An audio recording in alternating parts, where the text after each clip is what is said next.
Ya, tentunya kami tayangkan kembali kejadian yang Anda saksikan di tanggal 8 Januari 2020 tahun lalu begitu ya. Dan kita berpikir, keluarga berpikir, mungkin semua sahabat fans atau idola ini merasa bahwa itu adalah momen terakhir di mana tentunya Ridho menggunakan namanya narkoba.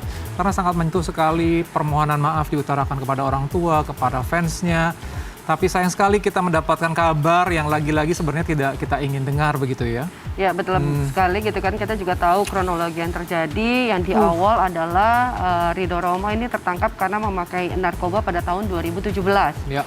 Setelah itu dilakukan rehabilitasi selama 8 bulan dan habis itu mungkin ada keputusan dari pengadilan di mana harus menjalankan masa hukuman sekitar 1,5 tahun atau 18 bulan tepatnya, sehingga baru keluar di tahun lalu itu. Betul sekali. Dan memang ini sangat mengejutkan begitu tertangkap kembali dan ini juga mungkin bisa menjawab pertanyaan dari para warganet yang mengatakan Ridho Roma ini tertangkap sudah 3 kali. Tapi pada kenyataannya baru memang hanya 2 kali dan ini memang sangat amat disayangkan dan disesalkan gitu. Dan Ridho Roma sendiri juga mengatakan bahwa dia kurang berjuang untuk bisa melepaskan diri dari narkoba dan ini benar-benar dia hanya bisa mengatakan permohonan maaf. Lagi begitu ya. Tapi nanti kita akan terus mengupdate untuk Anda informasinya mengenai tertangkapnya Ridho Roma. Dan seperti biasa kita juga akan terus memberikan informasi lain untuk Anda semua pada sore hari ini. Kita masih punya waktu kurang lebih 60 menit ke depan. Informasi selebriti tanah air dan juga mancanegara. Sore ini ada giliran saya Adi Danu dan saya Lenatan. Tentunya inilah Insert Today. Dan selanjutnya kita juga punya satu berita yang mungkin juga menjadi sorotan di mana Ashanty dikabarkan menelantarkan anak angkatnya. Ya, betul sekali. Jadi Putra begitu ya, sang anak angkat ini merasa bahwa bantuan yang diberikan oleh Ashanty hanya di awal saja, tapi ke belakangan ini banyak janji-janji yang tidak dipenuhi oleh seorang Ashanty. Tapi pada saat dikonfirmasi kepada Ashanty, ceritanya lain lagi bahwa Ashanty juga memberikan perhatian terhadap Putra. Nah, kita juga sekarang melihat ada 2 cerita yang ini berkembang antara Putra, sang anak angkat, dan juga Ashanty. Lengkapnya sih kita akan lihat dalam tayangan yang kedua. Ini dia. Ashanty di mata Aurel dan Azriel bak ibu yang sempurna, padahal mereka berdua bukanlah bersatu sebagai anak kandung Ashanty. Namun istri Anang Hermansyah ini seolah tak pernah membedakan cara memperlakukan anak-anaknya, hingga akhirnya Aurel dan Azriel terlihat sangat menyayangi selayaknya ibu kandung. Namun rupanya hal ini berbeda dengan yang dirasakan oleh Putra, anak lelaki penjual cilok ini dijadikan anak angkat oleh Ashanty karena iba melihat kondisinya pada awal 2019 silam. Ya, Putra memang hidup di lingkungan keluarga kurang beruntung yang membuat Ashanty tergerak hatinya untuk membantu. Perempuan yang menikah dengan Anang pada tahun 2012 silam ini pun langsung memutuskan mengangkat Putra sebagai anak dan menyekolahkannya. Namun apa boleh dikata, kebaikan Ashanty ini tiba-tiba saja menjadi bumerang bagi dirinya sendiri.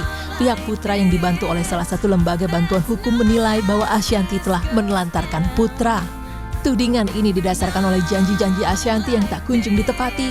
Memang tak banyak yang dituntut oleh pihak Putra yang didampingi oleh salah satu LBH ini. Mereka mempertanyakan soal biaya sekolah Putra yang katanya sudah dihentikan secara sepihak.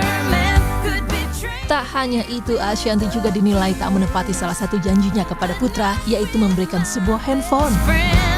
Pulang ke rumah jangan nakal ya. Iya, Bun. Ya udah, kamu baik-baik sana, jangan ini. Iya, Bun.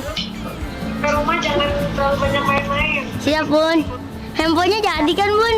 Apa? Handphone Putra yang dikasih Bunda. Jadi. Ya, menurut pihak Putra, janji ini tak kunjung ditepati oleh Ashanty hingga saat ini. Beberapa alasan ini membuat pihak Putra berpikiran bahwa Ashanty hanya menggunakan Putra sebagai konten semata dan tak secara tulus membantunya. Dengan munculnya hal ini, kemudian banyak kabar negatif yang menyinggung nama Ashanty. Tak tinggal diam, Ashanty pun menjawab kabar miring yang menyeret namanya. Istri Anang Hermansyah ini mengatakan bahwa sejak awal dirinya lah yang sangat berusaha untuk memasukkan Putra ke pesantren tersebut untuk sekolah, lantaran pihak pesantren menolak Putra karena usianya yang sudah mencapai usia SMP, namun tak bisa membaca. Namun hal ini rupanya bisa terselesaikan karena Ashanty memohon kepada pihak pesantren agar bisa mendidik Putra. Akhirnya usaha ini berhasil, namun inilah balasan Putra kepadanya. Di luar itu, Ashanty pernah mengunggah salah satu potret dirinya yang sedang tersenyum di depan lukisan penuh warna. Dengan keterangan bertuliskan, "Senyumin aja," Ashanty seolah menjawab bahwa dirinya tak ingin terlalu ambil pusing atas pemberitaan yang beredar tentang hubungannya dengan sang anak angkat. Ashanty justru menghabiskan akhir pekan bersama anak-anaknya dengan menonton film di rumah. our Sunday. Nanti dia lewat mana bunda? Nanti dia lewat.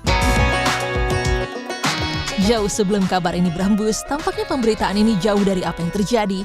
Di beberapa vlog miliknya, Ashanty tampak sangat perhatian kepada Putra selayaknya anak sendiri. Hal ini terlihat pada saat Putra dan keluarganya tertimpa musibah dan Ashanty khawatir. Putra, kamu aman kan? Aman, tapi baju dari bunda habis. Tas dari aku nggak ada, bun.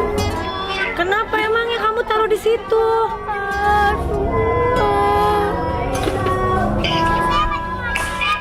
Tas dari Asi, bun. Kenang-kenangan kebakaran.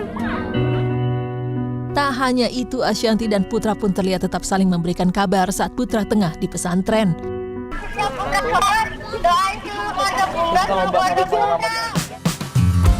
Namun keharmonisan ini semua tak selalu terjadi. Pernah suatu kali Ashanty melampiaskan kekesalannya kepada Putra lantaran anak angkatnya ini berpura-pura sakit saat belajar di pesantren.